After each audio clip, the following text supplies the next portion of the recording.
This video is only for information purpose. तो अगर आप लोग भी यूपीआई से पेमेंट करते हो तो अब आप लोगों को यूपीआई में एक बेहतरीन फीचर मिलने वाला है क्रेडिट लाइन का। तो आखिर ये क्या है, इसको विस्तार से समझने की कोशिश करेंगे। तो कई बार क्या होता है कि आप लोग शॉप में जाते हो, अपना जो भी सामान होता है परचेज़ कर लेते हो, फिर शॉपकीपर के क्यूआर कोड को स्कैन करते हो और क्यूआर कोड को स्कैन करते हुए फिर आपको एक मैसेज दिखता है कि इनसफिशिएंट बैलेंस। तो फिर वहाँ पर काफ़ी ज़्यादा दिक्कतें आप लोगों के सामने खड़ी हो जाती है।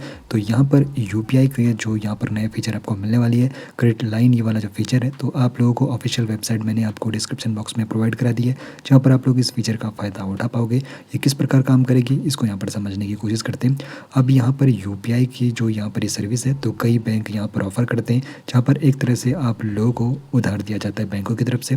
अब यूपीआई क्रेडिट लाइन है क्या, इस चीज़ को विस्तार से समझने की कोशिश करते हैं। तो यूपीआई क्रेडिट लाइन जो है, एक क्रेडिट कार्ड की तरह आप लोग इसको समझ सकते हो। जैसे इस प्रकार क्रेडिट कार्ड की सुविधा आप लोगों को मिलती है, तो इसमें आप लोग यूपीआई के माध्यम से क्रेडिट का उपयोग करके भुगतान कर सकते हो। यानी कि बैंकों की तरफ से आप लोगों को उधार मिलता है और उस उधार को फिर आप लोग यहाँ पर इस्तेमाल कर सकते हो पेमेंट करने में।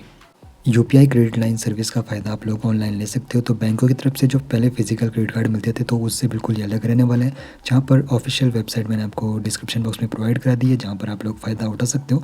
और यहाँ पर बैंकों की तरफ से आप लोगों को उधार मिल जाता है, जिसको आप लोगों को बाद में चुकाना होता है। अब ये किस प्रकार काम करने वाली है, इस प्रक्रिया को भी समझ लेते हैं। तो सबसे पहले तो यहाँ पर जिस भी बैंक में आप लोग का अकाउंट है, वहाँ से बैंक की मंजूरी यहाँ पर मिलना ज़रूरी है। बैंक आप लोगों की अकाउंट हिस्ट्री चेकआउट करता है, उसके बाद क्रेडिट विकल्प आप लोगों के यूपीआई ऐप में दिखाई देता है, और उसके बाद भुगतान के समय बैंक खाते के बजाय क्रेडिट लाइन आप लोग वहाँ पर चुन सकते हो, और फिर बैंक की शर्तों के अनुसार बाद में आप लोगों को राशि भी चुकानी होती है। अब यहाँ पर कुछ इसके फ़ायदे भी आप लोगों को मिलते हैं और कुछ यहाँ पर शर्तें भी है, जिनको आप लोगों को जान लेना चाहिए। बाकी ऑफिशियल एप्लीकेशन आपको डिस्क्रिप्शन बॉक्स में ही मिलेगी। तो यहाँ पर जो फ़ायदे आपको यहाँ पर मिलेंगे, तो ये सब जगह काम करने वाला है। तो जिस भी जगह आप लोग यूपीआई से पेमेंट करें, तो वहाँ पर ये काम करेगा। आप लोग के अगर अकाउंट में बैलेंस नहीं है, तो फिर आप लोग इस सर्विस का फ़ायदा उठा पाओगे और काफ़ी आसान वे में आप लोग पेमेंट कर सकते हो। बाकी यहाँ पर कुछ शर्तें रहेंगी बैंकों की तरफ से। तो यहाँ पर कुछ जो यहाँ पे बैंक के थोड़े समय के लिए आप लोगों को जो रुपए दे रहे हैं, तो उससे ब्याज नहीं लेते, और यहाँ पर तत्काल ब्याज कुछ बैंकों में यहाँ पर ये सर्विस भी रहती है। तो जिस भी बैंक आप लोग यहाँ पर ये फीचर इस्तेमाल करने वाले हो, तो पहले वहाँ पर आप लोगों को उसकी पूरी शर्तें देख लेनी है कि वहाँ पर ब्याज आप लोगों का पेमेंट करना है, जो आप लोग उधार वाला पैसा इस्तेमाल कर रहे हो पेमेंट के लिए।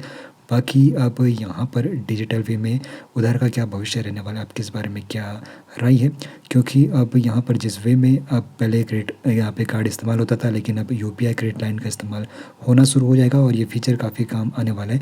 अगर आपके अकाउंट में बैलेंस कम है, तो फिर आप लोग इस फीचर का भी इस्तेमाल कर सकते हो। बाकी एक सवाल यहाँ पर ज़रूर बनेगा, क्या यह सुविधा क्रेडिट कार्ड की जगह ले सकती है या फिर नहीं? कमेंट सेक्शन में ज़रूर बताइए। बाकी डिस्क्रिप्शन बॉक्स से आप लोग एप्लीकेशन को चेकआउट कर सकते हो।